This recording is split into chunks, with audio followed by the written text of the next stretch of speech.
Muchísimo de que un evento que tenga que ver con Mónica y con la poesía en particular, en Bahía Blanca, sea tan numeroso. La verdad que son un ejemplo de comunidad porque una comunidad poética no es lo que llama precisamente a las multitudes.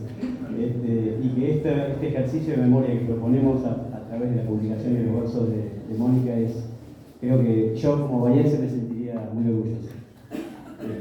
Bueno, con Emiliano, como les decía Pablo, conformamos el equipo así como detectivesco y de edición de los poemas que vamos recibiendo. Y la verdad que encontrarnos con los poemas de Mónica fue un hallazgo impresionante. Desde lo poético, que nos terminó generando una especie de vínculo y de laburo amoroso con su poesía, que creo que cada uno y cada una que pueda leer los versos cuando se vaya de aquí con un ejemplar va a poder entender de lo que les estoy hablando. Acá, tanto a Natalia como a las chicas de las costureras a las que les hicimos llegar la poesía, creo que tuvieron la misma consecuencia, ¿no? Desde que era eso, la poesía de Mónica nos habla de una cercanía, así, un amor por lo que hacía, que da cuenta de una intención poética que tenía ella muy fuerte, y como les decía Pablo, es la intención de esta colección traer a estas compañeras y compañeros desde ese lugar que no tuvieron, porque aparte de cortarles la vida, en el caso de Mónica también le cortaron esa posibilidad de ser una poeta más reconocida en esta ciudad y, por qué no, en el país, como tantos poetas que esta ciudad les ha dado, ¿no? Como mencionábamos recién a Omar Chauvier, a Sergio Raimondi, Mario Ortiz, Marcelo Díaz. Yo creo que Mónica podría tranquilamente ser una compañera de esta generación de poetas. Y bueno, creo que de alguna forma le retribuimos eso de la manera en la que Emiliano les va a explicar un poco cómo fue el proceso de construcción de este libro. Bueno, antes que nada, aclarar brevemente que es un libro que no fue pensado como tal por Mónica, digamos. Tuvimos que tomar diferentes decisiones editoriales, siempre obviamente con mucho respeto, con el acompañamiento constante de José, que fue el familiar que nos acercó los trabajos inéditos de Mónica, y bueno, a partir de eso ir tratando de darle cierta unidad estilística al texto. Por eso recién cuando hablábamos antes de que comenzara, algunos compañeros que me decían, no, este libro es increíble, pensando que había sido así pensado por Mónica. Sí, obviamente la poesía de Mónica es increíble, pero a lo mejor ella hubiera querido darle otro tratamiento, es algo que nunca vamos a saber, ¿no? Por esta cuestión de su secuestro y de su asesinato. Pero bueno, yo creo que se logró de alguna manera el objetivo, quedó mucho material afuera. Recién cuando hablaban de Mónica como poeta, yo obviamente, la verdad estoy muy emocionado. Les decía hace un rato a José, cuando vi esa foto con él de chiquito a UPA de su tía, es una imagen que me emocionó mucho, la verdad. Me olvidé que iba a decir, no, que cuando hablaban de ella como poeta, digo, hubo dos anécdotas pequeñas que tengo, que conservo, que de alguna manera dan cuenta de lo que hace la poesía y de ese extrañamiento que produce y de esa ruptura que produce con lo cotidiano, con lo habitual, con lo que vemos todos los días, ¿no? Una fue, me acuerdo, cuando tuvimos la videoconferencia la primera vez con José, que él, cuando me muestra por la pantalla, digamos, el material voluminoso que tenía de su tía, y comienza a leer algunos de los poemas, comienza a reírse, digamos, le causaba gracia a algunas de esas escrituras, ¿no? Y yo digo, bueno, en este contexto, obviamente, una poeta que es recuperada dentro de una política pública de memoria, ¿no? Que esos textos produzcan humor, que tengan cierta gracia, es muy importante, ¿no? Porque de alguna manera nos permite tener acceso a esa generación, a los que nacimos con posterioridad al genocidio, ¿no? A otra dimensión humana que escapa por lo general a esos abordajes que se construyen, por ejemplo, a partir de las revistas partidarias, ¿no?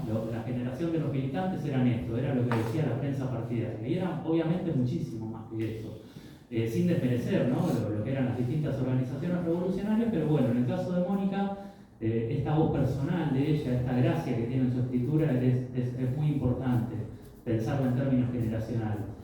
Y otra anécdota que me venía ahora a la memoria mientras hablaba Ramón y Pablo es una vez que estábamos en la secretaría, en una oficina que habrá 20 personas ahí adentro en la hora pico. Todos al mismo tiempo. todos hablando, nosotros leyendo los poemas en voz alta, constatando que no hubiera errores en las transcripciones, y en un momento leyendo uno de los poemas se produjo un silencio. Un silencio dado por la voz de Mónica, ¿no? Como que la gente que estaba ahí alrededor se quedó escuchando, y a lo mejor, digamos, no es gente muy cercana a la poesía, pero es como que produjo un efecto, digamos, en un lector o en un oyente no habituado al lenguaje poético, ¿no? Y eso es muy importante, digamos, que lo logre una poeta, ¿no? Que lo logre su obra, producir ese silencio, digamos, romper con lo de todos los días, de alguna manera. Para no extenderme, podría estar hablando de Mónica todo el día, pero más o menos como para contarles cómo fue armado este libro. Ella era muy prolija, digamos, el material que nos pasó José ya estaba mecanografiado. Si bien había a lo mejor en algunos casos 2 o 3 versiones de un poema, tratamos de hipotetizar y elegir ahí la que considerábamos que era la versión final de ella. Por lo general tenía un estilo de escritura que era bastante narrativo y que a partir de eso que le salía comenzaba a partirlo en versos, ¿no? Comenzaba a darle aire, comenzaba a dejar algunas palabras sueltas que consideraba que tenían más de un sentido, más de un significado, jugaban con la ambigüedad. Entonces había una serie claramente ahí delimitada por la de los Robertos, que la van a ver, que es la de la primera parte, y que claramente es un antecedente, me parece, por lo menos como lector y a nivel de hipótesis, sin tener ninguna corroboración.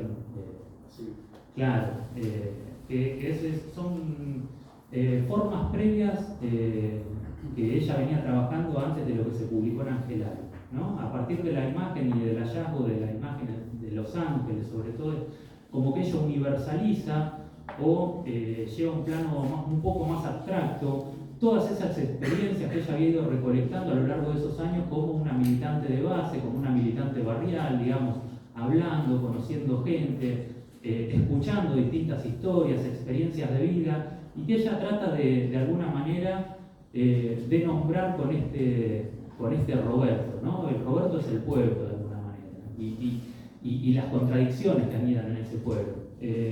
Después, obviamente, la segunda serie está dada por también poemas que parten de una matriz nominalista, digamos. Hay poemas que ponen el foco en distintos nombres que podríamos pensar o imaginar como de vecinos o seres cercanos obviamente hay un poema dedicado a la madre, ¿no? Que está dividido en tres partes. Y otra cuestión interesante que nos resultó de alguna manera un poco conflictiva a la hora de ver cómo la insertábamos en el libro, pero que creíamos que no podía quedar afuera, es la de la tercera parte, que van a ver que son poemas acompañados por imágenes. Ahí hubo un trabajo de la editora muy bueno, digamos, que trató de darle cierta unidad con el resto del poemario. Eran poemas mecanografiados en rojo, entonces se buscó darle la misma tipografía que el resto de los poemas, tratar de borrar algunas manchas que llevaban las hojas, ¿no? Debido a la conservación a lo largo del tiempo, etc. La cuarta parte eran poemas a los que ella había señalado con de manera manuscrita como en un rincón, ¿no? Poemas que de alguna manera continuaban esta estética de la parte 1 y 2, pero que en ninguna parte aparecía la figura del rincón. Y decíamos, ¿por qué en un rincón? ¿De dónde viene esto del rincón? Y bueno, ahí también tuvimos que tomar una decisión editorial de enmarcar esa serie que ella denominaba En un rincón, a partir de 2 poemas, uno que está al comienzo de la cuarta parte y otro que está al final, en los que efectivamente se hace alusión y aparece esa figura, ¿no? Y por último, en la quinta parte ya consideramos que estaba más marcada por la militancia, por los riesgos de la militancia, digamos. Son poemas que, si se quiere, se corresponden más con lo que sería la matriz de la poesía sesentista, ¿no? Eso como para explicar un poco el porqué del armado de este libro, de la manera en la que lo van a leer. Obviamente que quedaron poemas afuera, sobre todo preferimos dejar los poemas que podríamos definir así a grosso modo, en términos generales, más amorosos, digamos, donde ella hablaba de sus relaciones sentimentales, A lo mejor quedará para otra edición, para otro libro, a lo mejor no, pero nos parecía que de alguna manera esos poemas iban a romper con la unidad estética de este objeto que logramos, ¿no? Con dolores, bufandas y recuerdos. Así que bueno, nada, eso, creo que hablé demasiado.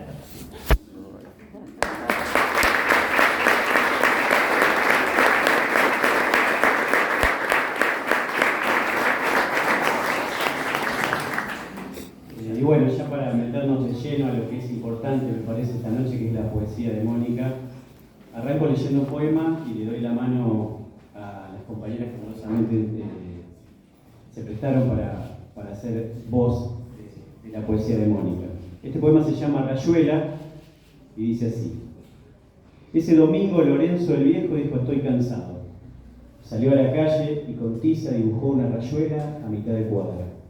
Con gran esfuerzo comenzó a jugar, con una tibia esperanza tiraba su moneda. Con sus heridas sangrando Lorenzo el Viejo jugaba. Una tarde, 1, 2, 1, 2. Estoy cansado. Y una niña se asustó y comenzó a llorar cuando lo encontró caído allí, en medio de la calle, sucio de tiza, las manos borrando el final vacío de una rayuela. El final, viejo Lorenzo, el final donde siempre se escribe la palabra cielo. Dígame si no es hermosísimo este poema.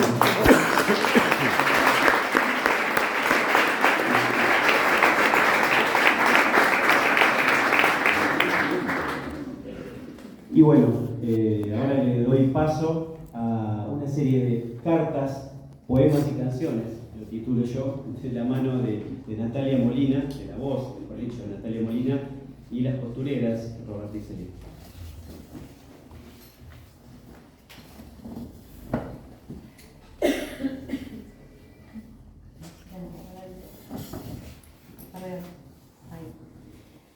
Buenas noches, qué orgullo poder estar presentes en este día de celebración de la palabra de Mónica Morán, de celebración de la militancia y en su nombre de las y los 30.000.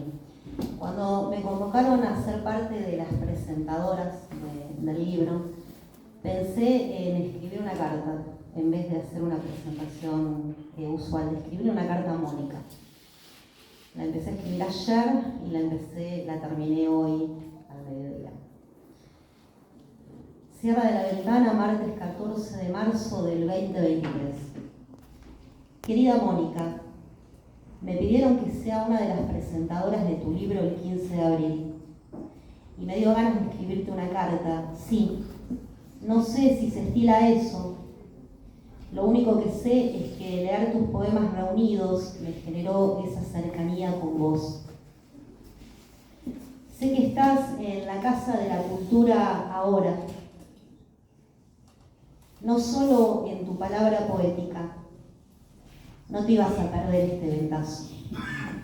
Tus musas y musos, de acá nomás, arman una ronda de Robertos, Lorenzos, Martitas, Eusebios, Pilares, Genovevas, Marijuanas, Don Juanes y Pedros y Josés y Marías, Matildes, Paulas, Teresas. Celebran con nosotros y con nosotras que salieron de tus cuadernos a las páginas de un libro. Al convocarlos, convocabas al pueblo y también al del cielo y la tierra, de tus ángeles que chupan naranjas, arman trincheras, escandalizan al monseñor y a los curas se le cae la sotana al sentir su influjo. Roberto Alas de Fuego sobrevuela Bahía Blanca y Neuquén, con un pasacalles con tu nombre. La gata Patricia maulla a su paso. La Mimi se tomó el palo. Roberto Obrero pudo hacer el amor bajo el lecho de chapa. La revolución es posible en tu poesía. Te pienso en contexto histórico y en los territorios que habitaste. Y me pregunto, ¿cómo carajo hiciste para sostener tu palabra poética en el humor, en el desenfado, en la ternura, en el amor, en la ironía. Tu voz no tiene mucho que ver con las voces que se escuchaban y leían en aquel momento. Te veo mujer irreverente en tierras hostiles, convirtiendo en otra cosa la hostilidad, el espanto. Militante que no sabe de derrotas, porque viene a grupa de la poesía y también la enarbola como su herramienta de lucha. Mónica Morán, cabalgás a pelo, a todo o nada, y sabés de doma india con las palabras. Te pienso por estos tiempos y veo tu espíritu lúdico y amoroso más de 40 años después, en los festivales de poesía en la escuela, en los encuentros federales de la palabra en Tecnópolis, en mi recuerdo de la Feria de la Cultura de Bahía, en las mesas tendidas para compartir poemas y tallarines en el Festival de Poesía Latinoamericano de tu ciudad natal, en las pintadas de los pañuelos de las madres en la Plaza Rivadavia, en los juicios de lesa humanidad, en las pibas y pibes que tiran sus versos de rap, en las movilizaciones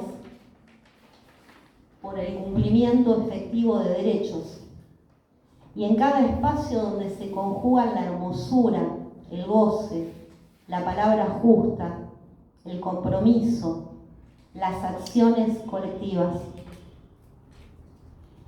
Presente, siempre presente, ahora y siempre, en las y los 30.000. En una cocina preparando tortas fritas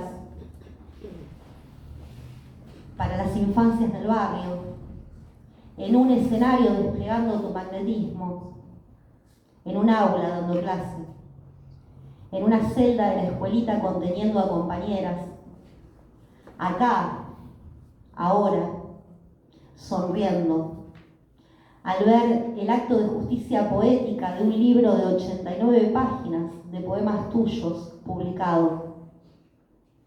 Fuiste, sos y serás la diosa de tu mundo, que contiene tantos mundos. Diosa militante, poeta que subió al sol y desde ahí gatilló suavemente para que todo cambie de una vez. Me encantaría que hagamos un brindis y bailemos un rock meta risas, como viejas amigas, hermana poeta, y seamos las maestras de ceremonias de la fiesta de presentación de tus versos aparecidos. Que la gente se vaya de acá satisfecha por un rato de disfrutar, con la convicción de que todo es posible bajo el influjo de tu espíritu. Trascendiste tiempos y espacios por el poder de tu poesía, que hoy viene con vos a abrazarnos. Un estado presente materializó tu libro. Quiero creer que curaste dolores, que te abriga una bufanda de versos en el invierno y que los recuerdos te hacen sonreír cada vez que alguien recorra tus páginas. Este libro va a habitar las bibliotecas populares de la provincia de Buenos Aires y transitar hogares, escuelas, plazas. Mónica Morán, cantás y encantás con tu voz, ahora y siempre. Gracias por darnos la oportunidad de reunirnos alrededor del fuego de tu palabra, que late en memoria, verdad, justicia y alegría.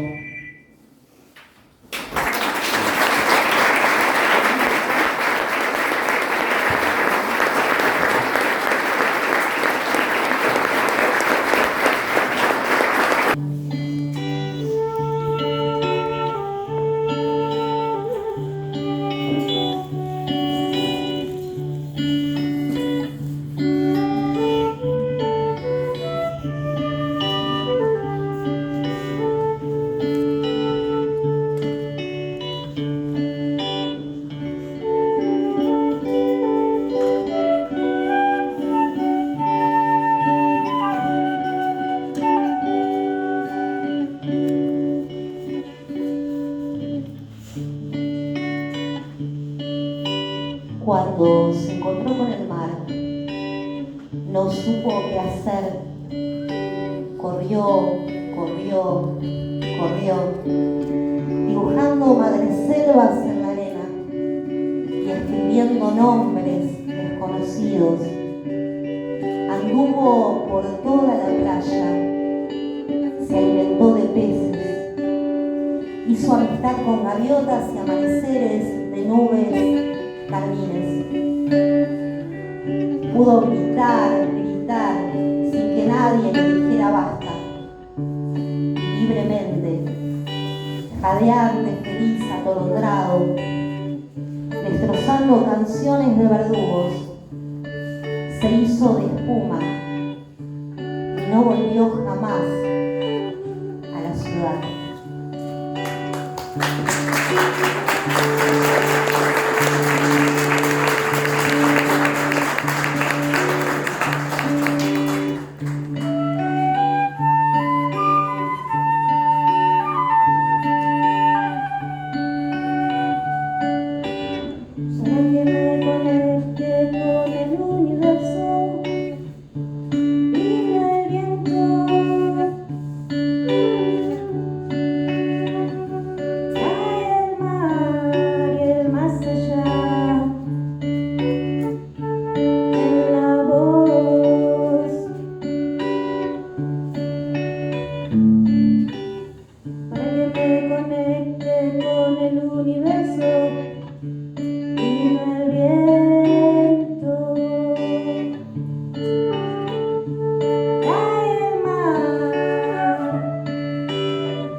Con el sol de culo. Nosotros nunca creímos en los Reyes Magos. Es decir, siempre dejamos el pasto, pero nadie lo comió ni dejó soldaditos de plástico, ni muñecos de algodón. Para nosotros no fueron inventados los domingos ni las fiestas de guardar. Ya no nos engañan más las primaveras ni los helados de frutilla. Nosotros simplemente nacimos con el sol de culo. Siempre el mismo traste colgado de nuestros ojos. Ese traste cagado de amarillo. Chorreándonos su mierda desde el primer bostezo. Desde el primer beso, o el primer hijo, o el primer entierro. Nunca creímos en las tormentas de verano. Para nosotros un barrilete siempre tuvo el hilo muy corto. Y el cielo era un parral sin uvas. Nosotros no creemos ya en el muy bien 10 felicitado. Para nosotros un árbol es un árbol y no una sombrilla verde. Además, este sol caga todos los días y no deja crecer la sombra. Tenemos que soportarlo todas las mañanas, cuando llegamos chorreados y malolientes. Y el patrón nos oculta en una oficina o en un galpón o en un taller para que nuestro olor no perturbe la tranquilidad.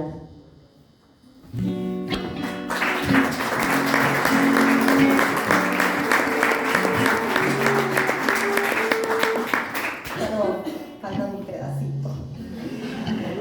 Perdón.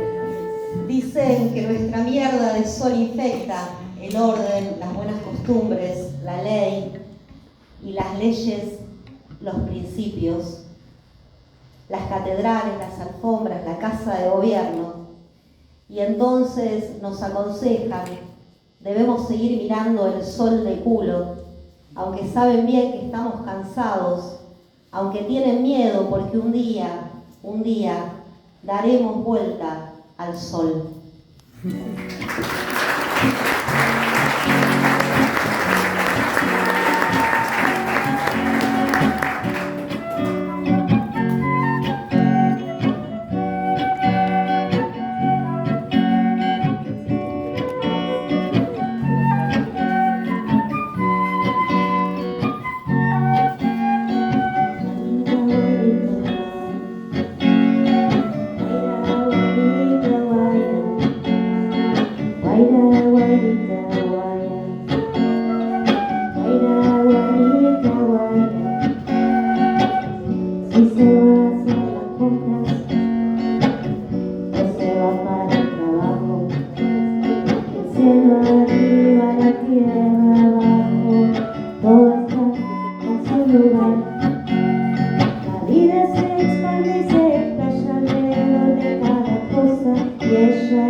frío para la tos, un sombrero de color, y largaré mi tiempo en los caminos, dijo Tota. Y dice, me voy al trópico, visitaré a mis lejanos abuelos, me voy con un camionero de camión colorado, y dice, me voy a los lagos, plantaré una bandera en el motor, pintaré revolución en el capó, dijo Tota.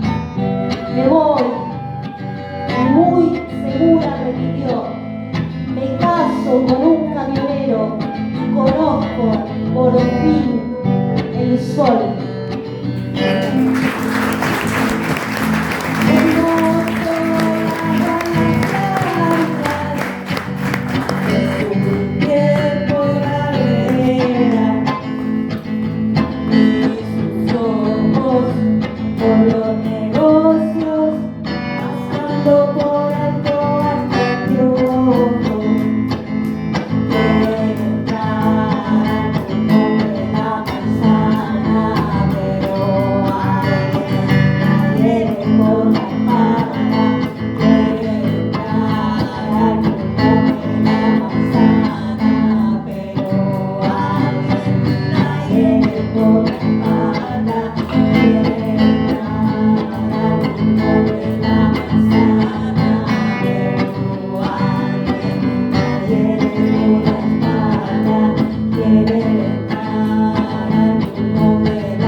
Primera canción. Si lo ven a Miguel dando cuerda al sol y perfumando los vientos, pídanle que me devuelva aquella enagua de lino y mi peineta celeste y la canasta con higos. Si lo ven a Miguel regalando poemas, tonterías y secretos, pregúntenle si recuerda los eneros en la viña y todos aquellos besos y mis caricias de niña. Si lo ven a Miguel cantando coplas cerquita de los almendros, no olviden de recordarle que venga para mi boda y me traiga margaritas y una docena de ollas.